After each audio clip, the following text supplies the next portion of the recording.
Hello, everybody. Welcome back to another episode of the Jiu-Jitsu Times podcast. I am your host, Kevin Bradley, joined as always by my co-host, Mr. Kevin Gallagher. And today we have an incredibly special guest coming hot off of a dynamite performance at Polaris Squads. But before we get into that, brief shout out to sponsors of the show, your friends and ours. No judges needed. Your one-stop shop for all of your combat sports apparel. I'm talking Ghees, rash guards, casual wear, hoodies. It's getting cold out, everybody.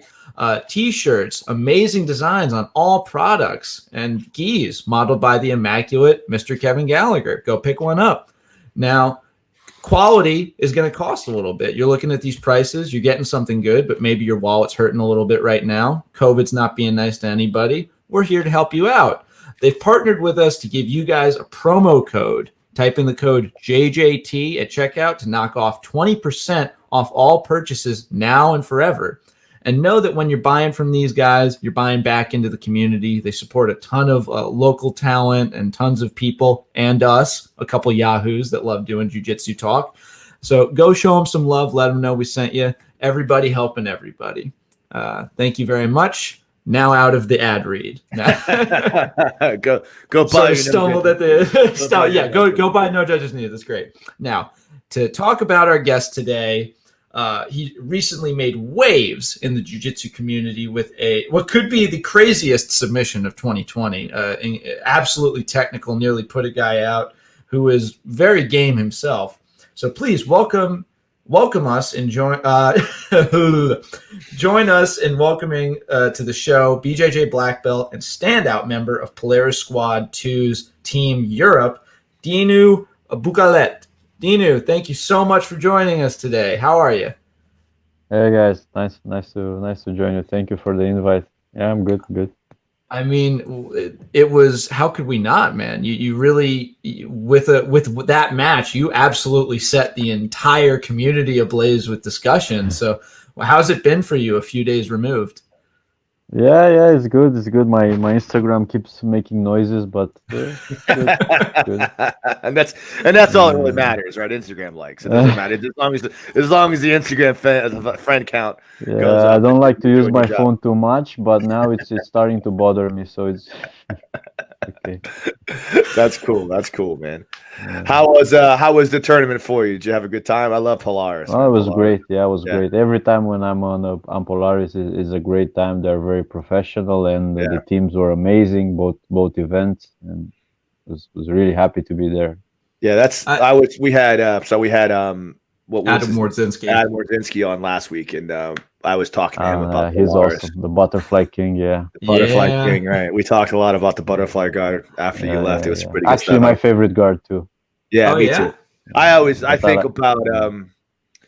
think about the Butterfly guard as really learning how to play next level jiu-jitsu. When you're playing open guard and butterfly guard, you're really starting to understand how not just what you want to do, but working off of what your opponent wants to do and allowing it to kind of like evolve. It's where timing and the next level ideas of jiu-jitsu start to generate from butterfly guard.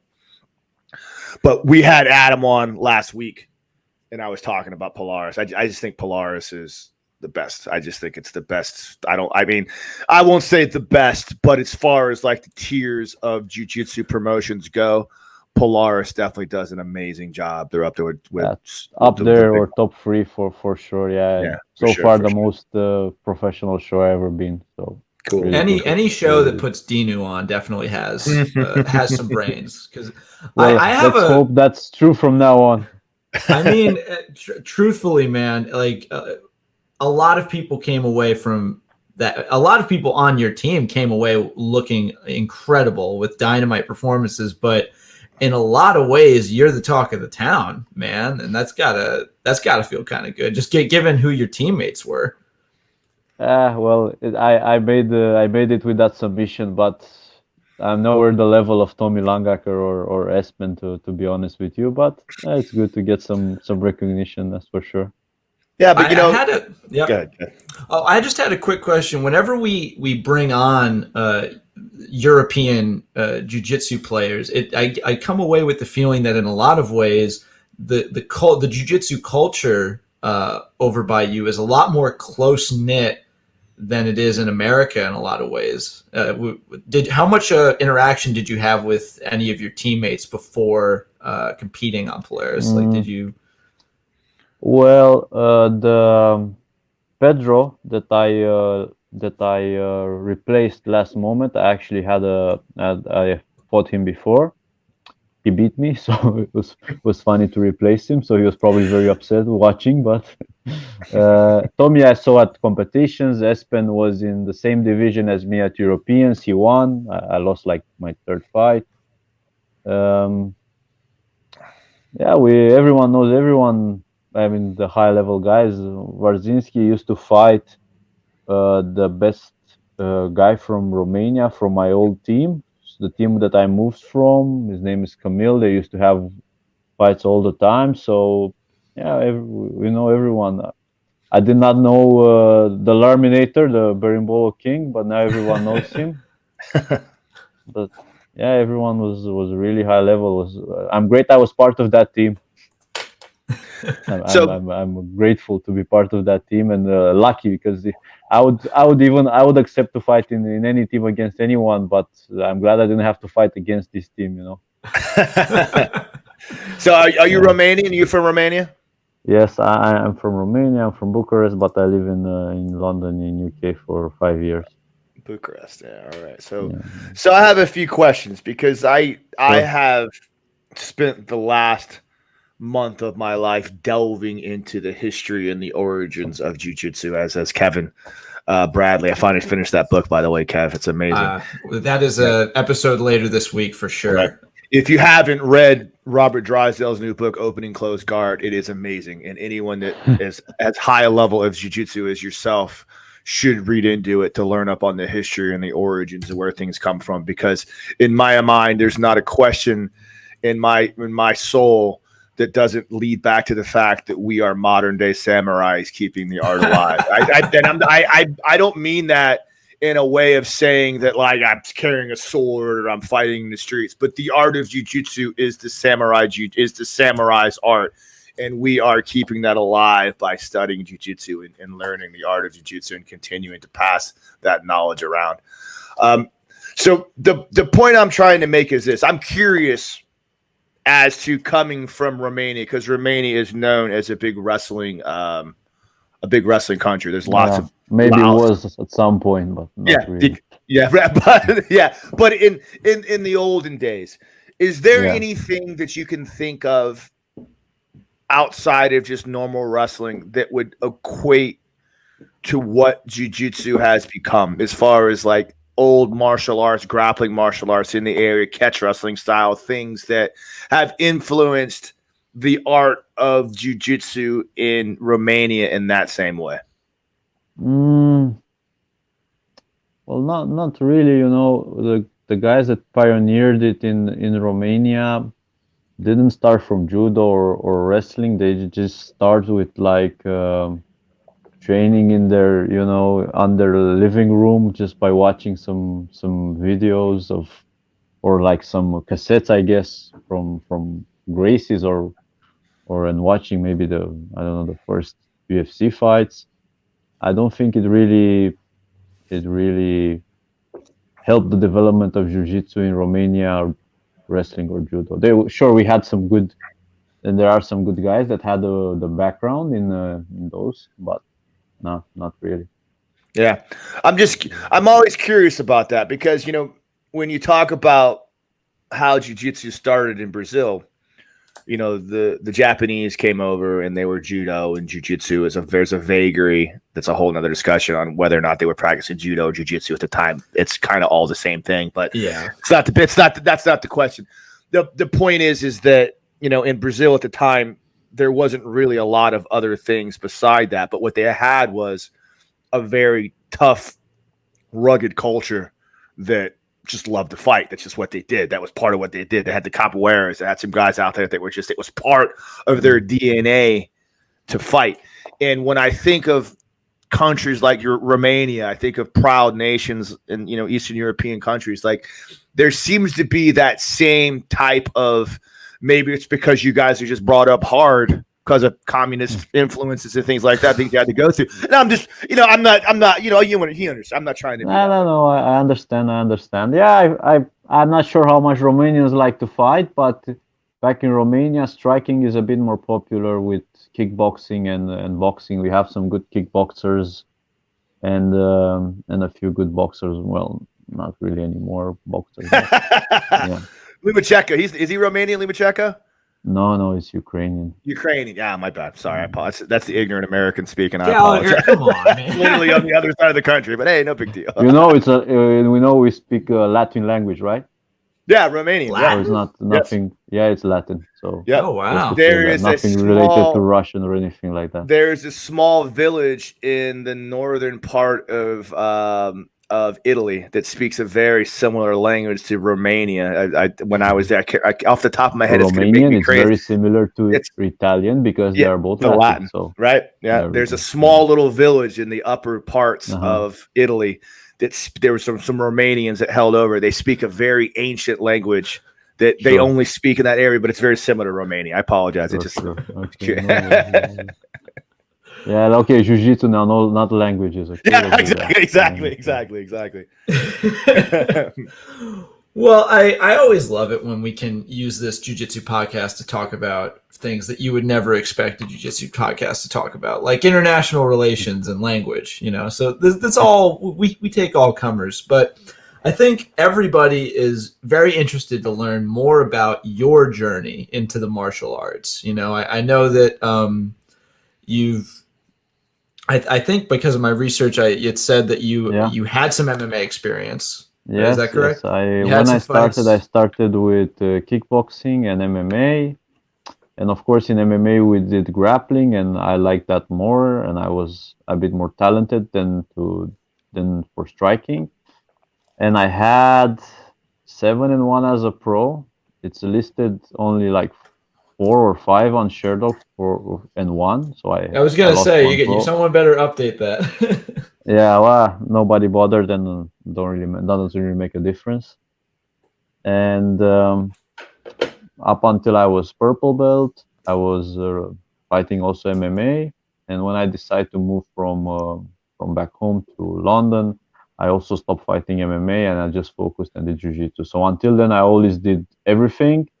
And for like 5 years, that's when I just did Jiu-Jitsu since I was purple belt. And I eventually got my black belt here from my coach, Nicholas Brooks, which is a black belt from Roger Gracie. So there you go. Well, going back a little bit further briefly, did you have any exposure to martial arts when you were, when you were more like a kid or a teenager, or did you find it as an adult? No, nothing. I saw on TV K1, so the best kickboxing promotion. I saw Remy Boniarski flying kick everyone, and I thought that's cool. I want to learn that. I was like 60 kilos maybe. I wanted to know how to defend myself. And when I was going to high school, there was this kickboxing academy. So I joined, and they also did MMA there, and that's how I got into all this. Yeah, were you real quick, back when you were doing MMA, how much time did you devote to the Ghee? Just because we found that's often a very Ghee all the time. I would train Ghee 2-3 times a week. It would be 2-3 times a week Ghee, kickboxing 3 times, then every now and then some wrestling, every now and then some MMA. It was more or less like that. Yep. For some reason, everyone thinks I have a wrestling background, but I never competed in wrestling or anything like that. I just never pulled guard in training. There's something to be said about that. Coming from a background, he is the one, right? His old school is what you probably got from a Gracie or from Roger Gracie's academy. There's like pulling guard just isn't a thing. There's no pulling guard. Everyone pulls guard everywhere. That's That's funny.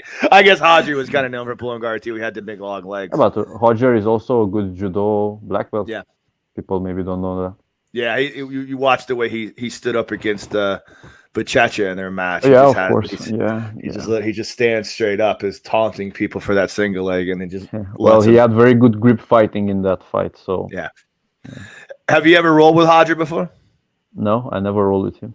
Yeah, that's pretty impressive. And I'm not curious. I know how it would go down. Exactly. Have you ever been dismantled by the greatest jiu-jitsu practitioner of all time? It sounds That's fun. the fight I've seen him kill people. Play with guys that are very good. So yeah, he is. It's amazing when you talk about Roger Gracie's jiu-jitsu and you watch his game, how amazingly precise he is at doing things that are very basic almost. You don't want to say basic because he adds a basic level. And it isn't, but yeah, it looks simple.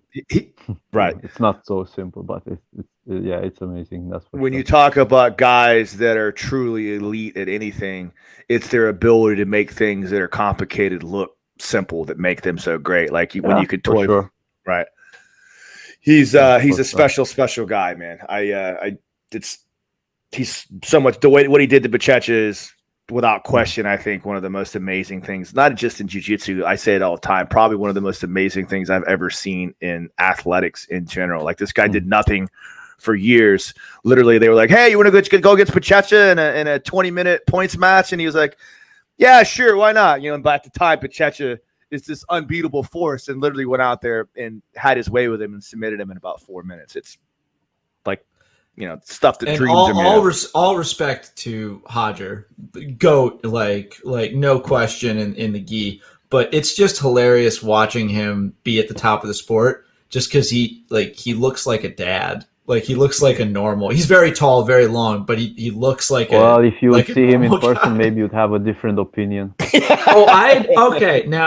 Now I would probably just shit my pants out of fear. I'm just saying, he looks like, I don't know, he doesn't look as strong as he is. And I'm digging my own grave here, but this is only to say that I follow what you're talking about. He doesn't. His jiu-jitsu is so great. He doesn't look like that monstrous, muscled freaking Andre traps that go right to his ear, like Bucaleț, like big beefy guy. Roger looks like, when compared to those guys, he looks like a more normal person. Okay, yes, he's also much taller and much thicker than all those. But yeah, how tall is he? Would you say 6'6", right? I'm not sure. Yeah, I think 6'5", 6'6". He's a big guy. He's massive. Yeah, doesn't look so ripped or muscular, but the strength is there. So tell us a little bit about your jiu-jitsu. Screw that Roger Gracie guy. You're on the show. We're talking about you. We're not here to talk about Roger Gracie. Tell us a little bit about what would you like to know? I don't know. Tell us a little bit about your jiu-jitsu philosophy. Some of the things that you like to focus on, and some of the things that you feel like are your strengths and weaknesses, and the way you like to approach any match. I like to put pressure. To sum it up, I like to play guard, but when I compete, I would rather be on top. I always, train takedowns, and also I do a bit of judo here, and this is where I started also judo, and I'm working up for my black belt into that too, and maybe one day compete in some judo competitions, but that's just for experience, to getting my jiu-jitsu sharper and my grip fighting and everything. I like both Ghee, both no Ghee. I train both. I can't really say I prefer one or that I'm better at one. My better results are no Ghee. What else can I say? I gotta ask, very specific. We're gonna get into the Ezekiel a little bit later. Do you play with the Ezekiel and no Ghee? Because it's a lot harder, and I was wondering. You're definitely the guy to ask about it. Yes, I do with no Ghee too. Yeah, we have a guy that I train with, Tony Francisco. He's gonna lose it when I give him a shout out. He's a purple belt. And we told him he's not going to get his brown belt until he learns how to do something else besides the no Ghee Ezekiel. Because literally, when it's like his thing, and when you're good at something, that's kind of like your thing. But he'll let people pass his guard just so so his guard sucks. but he's got a no-gi no, yeah, so because he'll choke you with the nose of Ezekiel. Yeah. It's nowhere as strong as in the Ghee, but it's an option. I'm very curious to understand how Oleinik does it, because I can't really figure it out how he does it with the gloves. Yeah, with the gloves too. It's sick how maybe he grips inside his MMA gloves, but I don't know. Yeah, I'm pretty sure he's so far. Like, he was definitely the first, and I'm pretty sure so far only guy to do it in the UFC. Like, I don't think anyone's done it yet. I think so. Oh, man, it's such a cool move. But well, okay, if we're gonna get to that anyway. But in no gi in close guard, I submit with arm triangle, not with Ezekiel. Oh yeah. So you wrap around the outside and lock. Yeah, Rick Story. Watch Rick Story. He did it in one of his UFC fights. Okay, cool. And it works. And we have one very good guy here in UK that also does it. His name is Sean McDonough. He does that too. Sean McDonough. I know Nick's story. I met him once at the airport, and it's pretty cool. We were at a UFC fight in Montreal, and he was in line. Are you talking about the MMA fighter, Sean? I'm not sure if you're talking about the same guy. He's a jiu-jitsu guy from up north in UK. No, Nick's story I was talking about. No, I'm talking about Rick Story. Oh, yeah, I never met him. Okay, right. Okay, never mind. I was just saying that there is a very high-level guy here that also does arm triangle from inside close guard. That's cool. Anyways, yeah. So tell me a little bit about judo, because the more and more I read up on, I used to just have this in my brain that judo was one sport and jiu-jitsu was another sport. And no matter how many times my judo friends would tell me, no, it's the same thing. Yes. I was like, no. Depends. Get out of here. Well, if you play by the rules of judo, then it's totally different. I never do like techniques when I train that I wouldn't do in a jiu-jitsu fight. For example, a throw that will land me in a bad position. Right. Yeah, exactly. Because just like you said, because the rules of judo are geared towards the ippon, guys can overcommit to throws and leave their backs available and things like that. And if you practice jiu-jitsu and you want to be good at jiu-jitsu, that's a bad way to practice judo for yourself. 100%.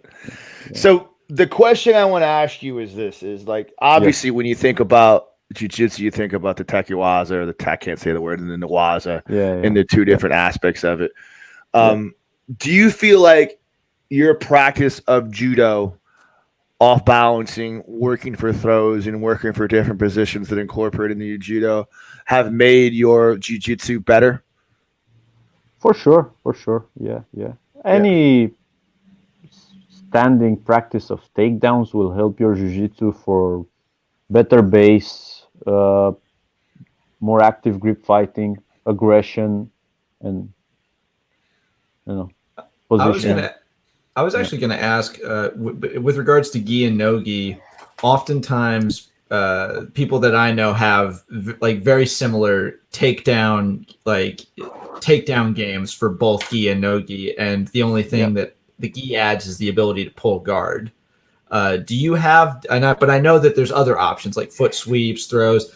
Do you have a very different gi because of your judo? Do you have a very different takedown game as opposed to I have some that I do with both, but there are some takedowns that only would work if the other person has a jacket on. So yeah, I was going to say, do you have a lot of throw? Like, do you incorporate that, or is it mainly grip fighting, like with judo? Because when people say they dip their toes into judo, a lot of times it's for very specific purposes. Like, I want to get this one throw, or I want to add one or two throws, or I want to add a foot sweep. Okay. Or I want to be honest with you, I do judo more for fun, and I did it because I didn't find a good place to do wrestling here, so I decided to do judo. And I enjoy it, and I'm not so much focused on the exact techniques. I just do techniques that are safe also for normal jiu-jitsu, and also I never try to use too much lapels, collars, sleeves, if you know what I mean. So I always fought MMA in the beginning, and I adapted everything so I wouldn't have to rely on grabbing someone's lapel, for example.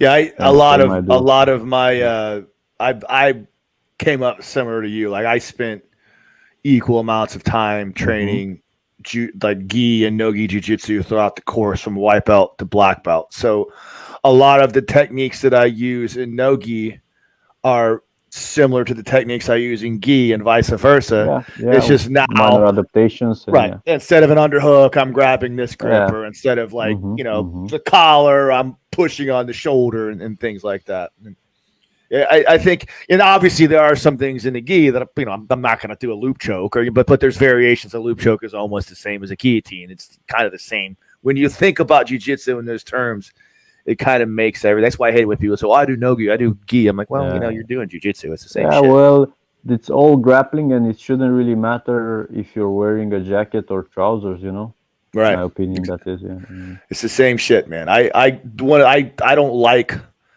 a lot of no-gi guys that are like, oh, Gee's boring, Gee's this, Gee's that. It's like, bro, like, dude, like, it's boring when you don't know how to break the grips, right? Right, exactly. And it's and it wouldn't take long for someone that's a high-level no-gi guy to figure out how to deal with grips. Like, if you know jiu-jitsu at that level, it's not, there'll be a bit of a learning curve, but it makes it kind of like, what do you mean you don't do no-gi, at some point, when you rely a lot on create a game like this, you see that there are a lot of very high-level guys that will just fight Ghee or just fight no Ghee. It's not very often that they do both, and they are very good at both.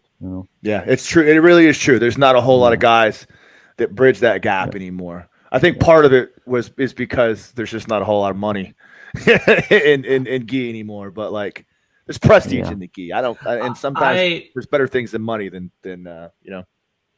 And I think that another thing is just that the crossover to MMA is a lot more apparent. Like guys that like train primarily as no-gi grapplers or only as no-gi grapplers have maybe an easier time going into getting bigger paychecks in the octagon doing MMA than like Ghee guys would. At least that's where my mind kind of goes. And for sure. But I still believe training the Ghee will still help you with isometric strength and control. So. It's a different pace too. That's another thing we've talked a lot about. And I will defend this to the end.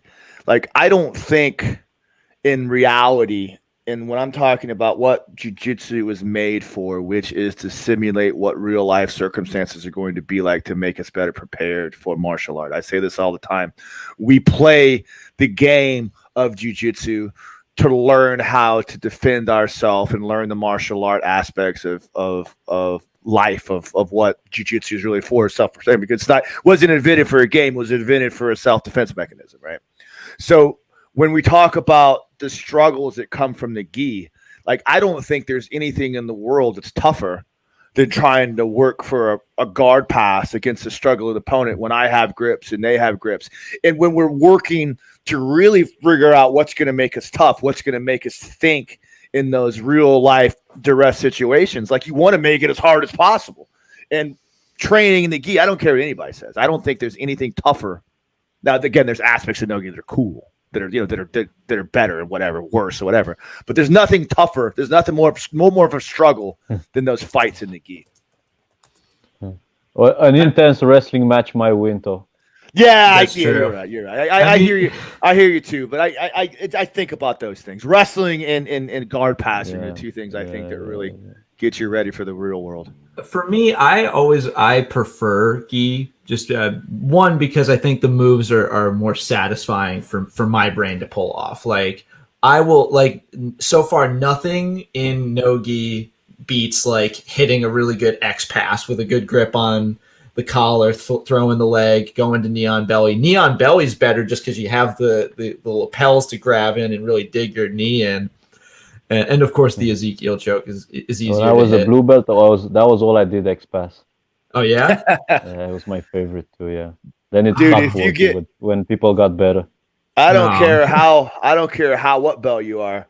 If you're a big, strong guy and you let someone grab a hold of your pant legs and you don't do anything about it, they're going to pass your guard. You don't address that. You screwed up a long time ago. That's I have plenty of white belts that are strong, beefy dudes. If I let them go to hold my pant legs, they're going to get past my guard. Now, they might not hold me there, but they're going to get past it for a second. So I got a quick question. I want to go back a little bit more to the judo the judo conversation we're having. And Yeah. one of the things that you mentioned when you talked about one of the reasons why you train judo, one of the things you get from judo is the idea of aggression, right? You learn how to kind of fight for positions a little bit more. And I think of, when I think of that, I think a lot, they talk about jiu-jitsu as kind of like what they call it, the gentle art. Now, obviously there are moments of jiu-jitsu where you have to fold, but like, as well as I do, when you go into a room and you just want to fool around, you can smack hands and you can kind of play a little game and not let somebody pass your guard and kind of flow and do those things like that. There's no such thing as that in wrestling and in judo. The gentle art coat, I think, sells very well, but I don't really think it's so gentle art. We both know that's not to be true. Yeah. I would love to see two judo black belts like play around judo, and I'd probably still be able to hear the thunderous like slap on the mats from like two houses down. I'll only throw you into the earth a little bit, like you can't. Yeah. Oh man!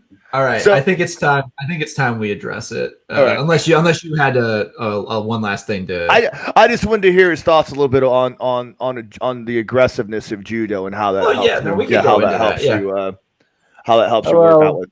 Well, you are, how should I say? It's who grips first and who scores first really matter, right? Any fight, and especially because in judo you just have to do it once. Boom, the guy fell flat on his back, more or less, and you won. So there's a really big incentive to do that, right? So, and that translates really well. Right. Would you say judo's helped your arm bars at all? I'm not good at judo or anything like that. Like I said, I do it for fun. Sure, I will be better than someone that always pulls guard, and it might look like my judo is good against them, but I'm nowhere a skilled judo. I can demonstrate and do most throws, and I'm working on it. But like I said, I do it for fun, and people should try it. Yeah, I just or, in my quest now, because I'm old now. I'm fucking 43 years old now. You're 107. Yeah, it's like I competed 45, and I enjoyed it. And there was a time where I did things because I was focused on becoming a better competitor, and I was trying to eliminate things that were good and not good. But now I have this weird goal of becoming a complete martial artist now. I've been a black belt for 4 years now. I'm kind of like getting to that point where I like to think about the big picture, and my goal as a martial artist now are things that are starting to come into play. And one of my goals is to start to study. I mean, I'm a good wrestler. I'm a really good wrestler. But like the idea is but whatever. I wrestled for a long time. I'm really good. Yeah. But judo is something that I feel like as a martial artist would help me to complete the entirety of my martial arts game. I'm curious about. There's a thing inside of me that wants to start training judo more, even though I know I'm old and it's gonna hurt really bad. But I don't care. What can I say? You have to try it and do it, and you have to have some good training partners that are not gonna throw you too hard, and you will see it's fun and you'll be enjoyable. Right. But the problem is if you this happens in everything. You go in or maybe you're a BJJ black belt and they want to show you how they can throw you, right? So that doesn't really go nicely, right? No, I hear you. Yeah, that's a hard thing. But that's with everything. It's all down to your training partners in the team. And yourself taking the turn and realizing you have to suck at something when you don't really want to. And being able to put a white belt on and go, I mean, although there has to be, I would imagine that for someone that's, come to one of the summits of, like, you're never really done learning in jiu-jitsu. Like but for someone who is a black belt and has wrestling or judo, yeah. Does it feel good? As someone who has gotten to that very high level in jiu-jitsu, how does it feel? Does it feel kind of good to be a beginner again? Is there excitement in learning something new for you? If you are open and like that, for sure. Not everyone is. You're right. Do you feel that? Sorry? I was asking, like, is it that way for you, or are you more like? No, like I said, for me it was for fun to do something new, and to learn and start from zero and enjoy it.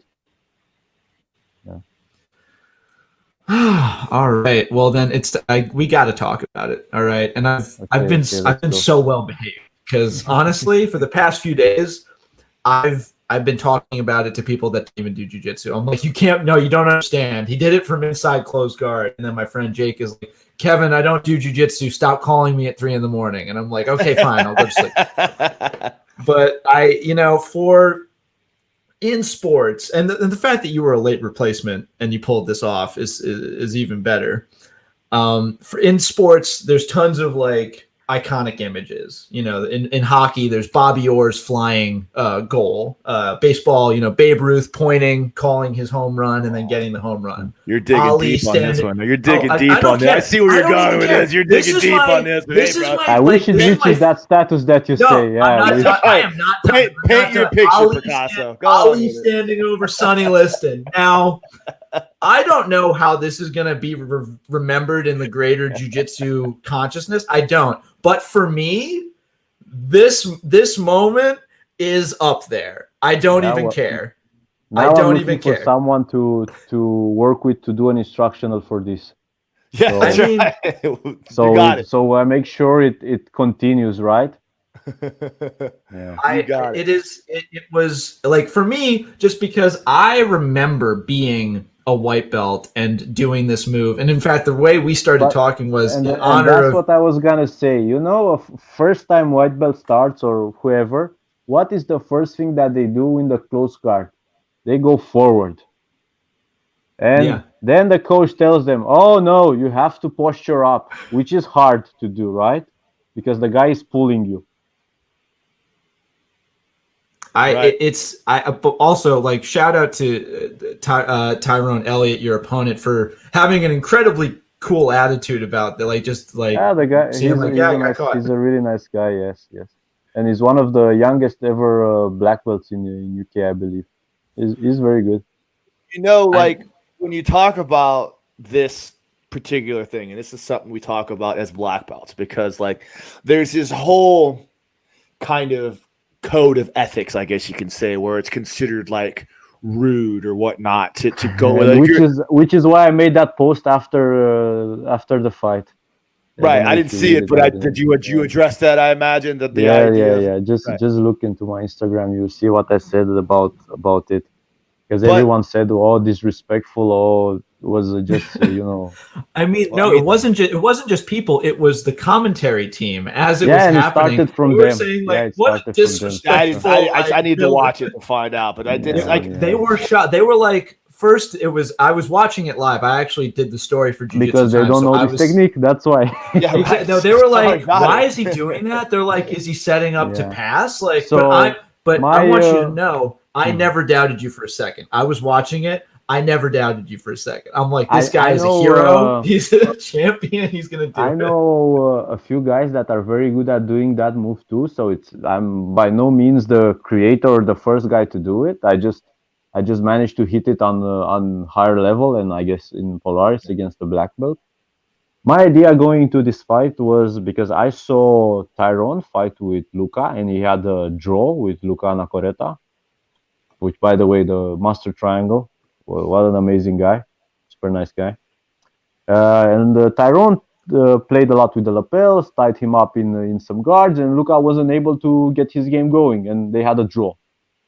So I was thinking, if he's going to put me in the close guard, that would be the best strategy, because to grab the lapels, you have to put your arms outside, right, and pull the guy in, which leaves totally this exposed.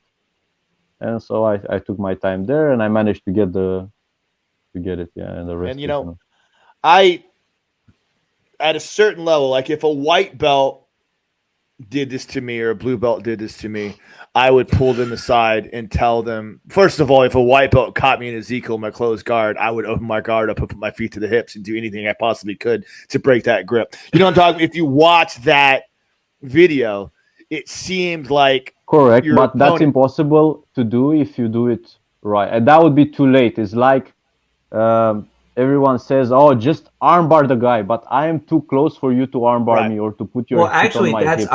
I'm gonna bring it back really quick, just because Yeah. that's an interesting thing you brought up. Because right before the choke, it looked like Yes, Tyrone was that going yes, to the that is the armbar. moment I bring my head closer and tripod into it, and him trying to turn his hip and go for like an armbar makes it tighter. But And that's when he goes out. the point I'm trying to make is this: is like as black belts, like we are very fully aware of what an Ezekiel choke is, right? And we are very fully aware that like there's a point of no return. Like if you get both of your grips, in a way, at that point, let's give the example, is the fully extended armbar. What's the escape there? You tap. That's the escape there. Yeah, there's no way out of that. But see, he's starting to collapse. He's done. The point, right? Where I'm trying to get to with this is that like just because there are things that are of poor etiquette, and I'm not saying this at all one way or another. I really don't. I don't care because in my opinion, it worked. Who gives a shit? Your arm brought up. You know what I mean? I don't care. Yeah. It wasn't like you punched him in the face. You know what I mean? You hit a submission. It just had to be from closed guard. It's perfectly clean legal. choke. Yeah, exactly. Clean choke. Yeah. Exactly. There's a certain point in black belts' minds where you're drilling and you're training from the beginning stages of jiu-jitsu. Like I said, if that would have been a white belt going for an Ezekiel choke from my closed guard, I would have not allowed him to lock his hands up, first of all, to get to that point.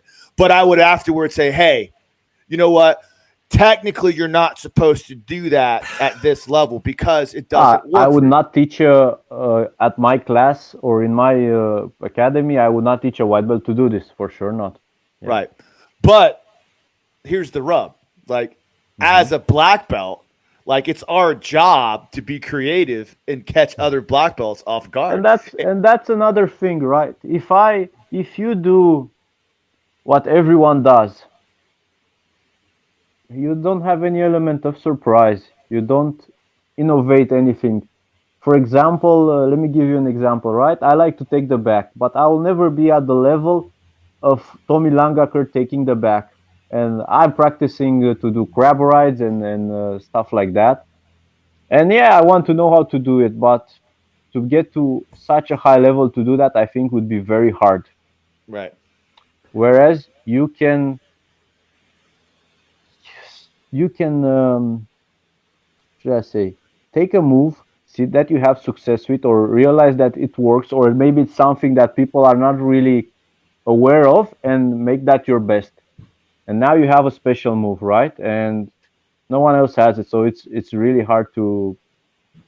And because people will not know how to defend this, right? Everyone knows more or less how to defend the back, let's say. But yeah, I get it. Okay. I agree with you 100%. I don't think that as a black belt, like anyone should have a problem with this. It's funny because I can already hear. And look, this is another thing. You will learn the rules, right? Let's say the rules of jiu-jitsu. Posture in close guard, let's say, right? Right. I don't know, stack at an armbar. Okay, let's say some rules like this. I know the rule, right? So I can break it. Right. That's right. And that's because I know I'm breaking it, and I'm aware of that. Yeah, that's the truth, and that's you're why accepting the risks. That's why that's what makes it that much better because you know the rules. And maybe I go for this, and okay, he armbars me, and I tap. Okay, but I knew I took that risk, right? Right. Yeah, there you go. Kudos to you, my man, because no one tells who's the guy in the UFC, the Russian guy who finishes the Olenek. Olenek, right? Alexei Olenek. Yeah, no one tells Alexei Olenek you're not supposed to let your opponent come to mount, right? But he sure as hell does it a lot, and he ends up getting the submission because he has that no-gi Ezekiel. So if it works, Alexei Olenek has some details and some adjustment only he knows, and that makes it work for him from any position.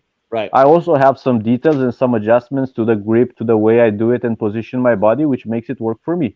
Yeah, I need to fully hijack this podcast for a little bit. Just for a second, because no, this is all great, but Dinu, I'm not gonna lie, I'm a journalist. I wanted to have you on just to talk about the events and learn more about you, but I also wanted to have you on for purely selfish reasons because I am a huge. The Ezekiel choke is my favorite choke of all time. I love it. It's like my Yes, favorite I saw thing the video ever. you doing it, right? I saw it. So my first win as a blue belt in any, like I won one match after this tournament, but my first ever win was with the no gi Ezekiel choke, and it was against everyone's recommendation, and I only locked it up because I panicked and it was all I knew how to do. I wasn't even really thinking. And so I ended up letting my opponent get back to, like, put me back in full guard. Oh yeah, but I commented on it, and I told you, look, to put pressure, you don't want to be on your knees, right?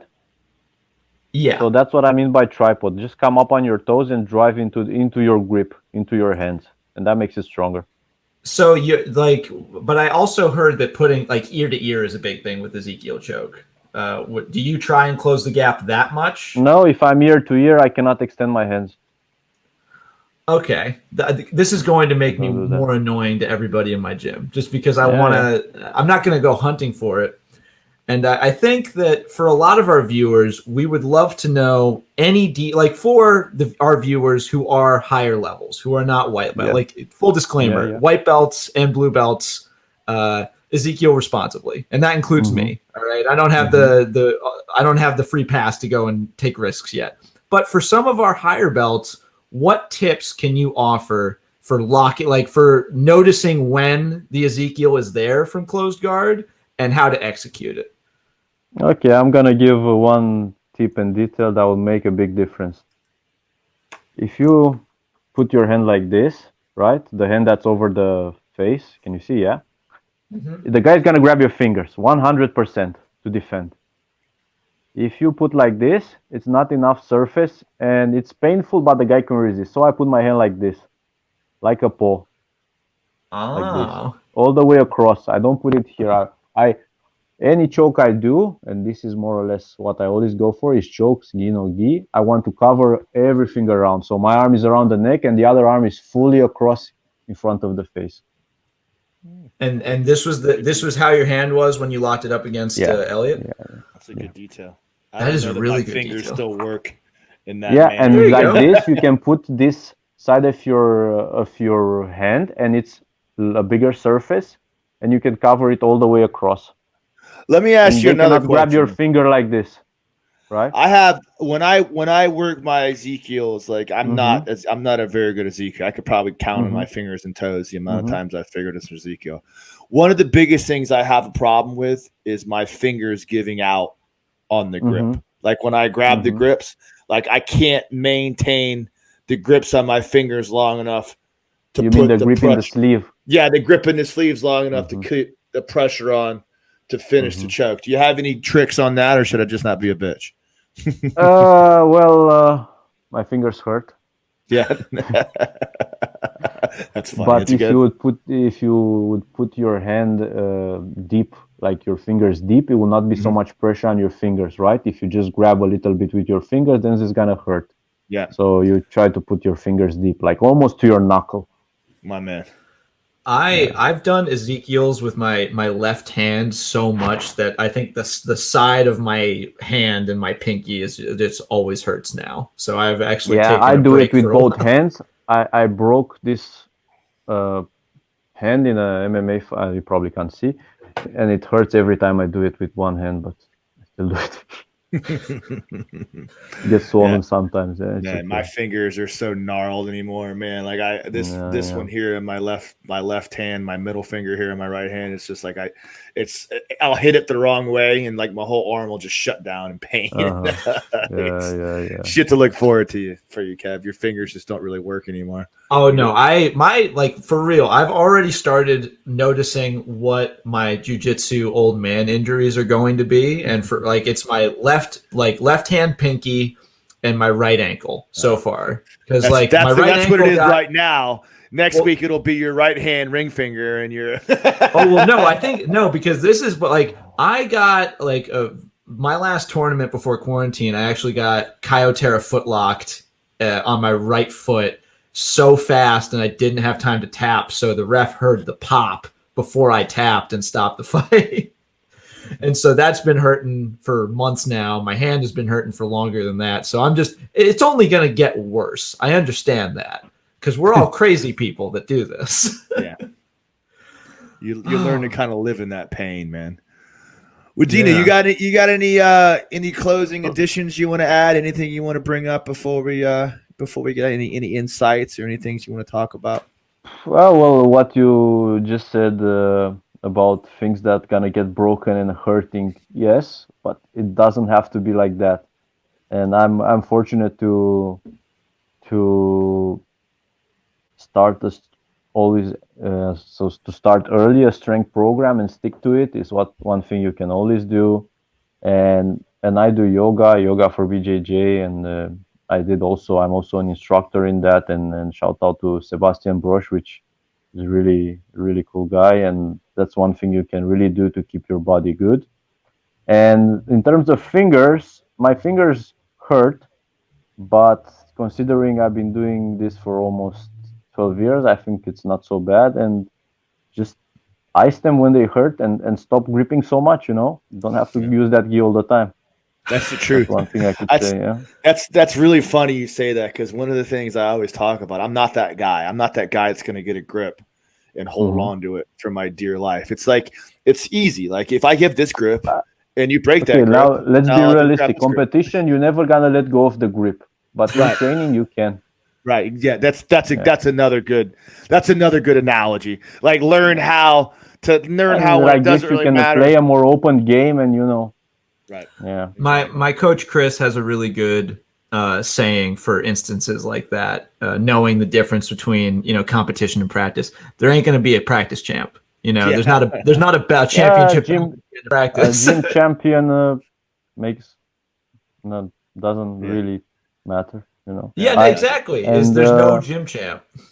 And I stopped trying to win in training for a very long time now, and it just has benefits. That's what happens when you get that. That's what happens when you get that knowledge of black belt. You start to realize that I can still do jiu-jitsu and enjoy myself and not have to worry about who's winning on points. It's just about loving the art, and you get better when you can do that too. Yeah, and most people that train with me would say that I fight much better than I train. But, yeah, same. I'm backhanded compliment. I know it's true. I never give. You're not going to get my best. When I need sometimes. It's not even about giving your best. It's just trying to improve. And if you try to improve, you are going to fail at some point because you're trying new things, or you're not giving your 100% strength. So, Well, I think that's an incredibly healthy way to look at something that often causes people to forget and just try as hard as they can in the moment. I think taking that wide lens view and just calming down and realizing that, everyone is here to get better, so you're helping everybody else out by not going for blood every time. I wish it was like that, but no, not everyone is there to just get better. Some people are there just to, to win, or just to relieve some stress maybe, but depends. But anyway, that's how I see things. Man. All right. Well, Dinu, before we close, I'd love to know if there's any. I know you're just like days removed from a massive performance that was very short notice, and now you're in quarantine for a while. Any events on the horizon? Any plans in your view right now? Or are you just playing it by ear? No idea. No illegal training. That's for sure. I didn't say that, right? No. And I don't know. It's really sad and frustrating times at the moment. I'm trying to be positive, and I always train and keep training. I do daily like yoga and kettlebells, and but that's actually something I wanted to bring up really quick, and that's because friend of the show, former guest, bodybuilder turned MMA fighter Martin Ford came on and talked about how the gyms are very much stop and go in the UK right now. How is the jiu-jitsu scene faring right now with the potential second wave coming? Is everyone just training in basements and backroom doors? With the curtains drawn. I cannot know or say, right? But I see you there, bud. Jiu-Jitsu is doing really bad, and it's very sad and frustrating to see this. To be honest with you, yeah. And hopefully there's light at the end of the tunnel. It seems like they got a vaccine working on. They've got some ideas of what they're going to do. Hopefully we can get back out there and start training. Like I have the luxury of living in Florida, and like no one cares in Florida. Like it's like there is no pandemic in Florida. Like it is what it is. I just had a class on Monday night. There was literally like 60 people in class on Monday night. Like I'm just in my mind, like I'm consciously aware of the fact that there is a pandemic. And when I go to the store, I put a mask on, and I come straight to the gym, and there's 60 people sweating and breathing on each other. Like I hope for the best. Anyway, Kev, I love you. I got to get running, man. I'm about to real quick, Dinu. Usually at this point of the show, we let guests shout out any sponsors and stuff they have going on. And the floor is yours. If you got anyone you want to shout out real quick. Thank you very much, guys, for having me. My sponsors are Scramble, Yoga for BJJ, Cave Balm, and Turtle Massage. Prop Touch Tuna is another massage therapist. And if you'd like to learn some jiu-jitsu from me, you can check my channel on YouTube, and hopefully soon I'll have some instructionals. And if you ever have a question, just answer me, ask me, and I will answer. Yeah. All right. And also, I'm going to personally plead with Jiu-Jitsu Times, one of the sponsors we have on the website, BJJ Fanatics. Get this man an Ezekiel DVD it's series. A done deal. We need it. You need to be in Manhattan next week. Let's get it's not my best joke in the Ghee. But that does not even matter. Ghee jokes for days. I am sorry, Dinu. I'm sorry, but you're like no matter what you say, you're the Ezekiel guy now. Right. You don't pull off. Yeah. Now I have to do it again. Yeah, ride this horse till it bucks you, my man. And now it's gonna be harder because everyone knows it's coming. Right. Yeah, but I have faith. You're gonna pull it off. Don't worry about it. All right. Well, I will have a video at some point showing that. Yeah. Okay. All right. Well, this has been another episode of the Jiu-Jitsu Times podcast. Dinu, thank you so much for stopping by. Thank you. And to everybody out there, currently we're facing down the second wave. Jiu-Jitsu is still in something of a holding pattern at different parts of the world. Stay safe. Try to support your local gyms. Everyone needs it now more than ever. And thank you for listening. I have been your host, Kevin Bradley, joined as always by the immaculate Mr. Kevin Gallagher and special guest, Dinu Bucaleț. We will see you next time. Good night.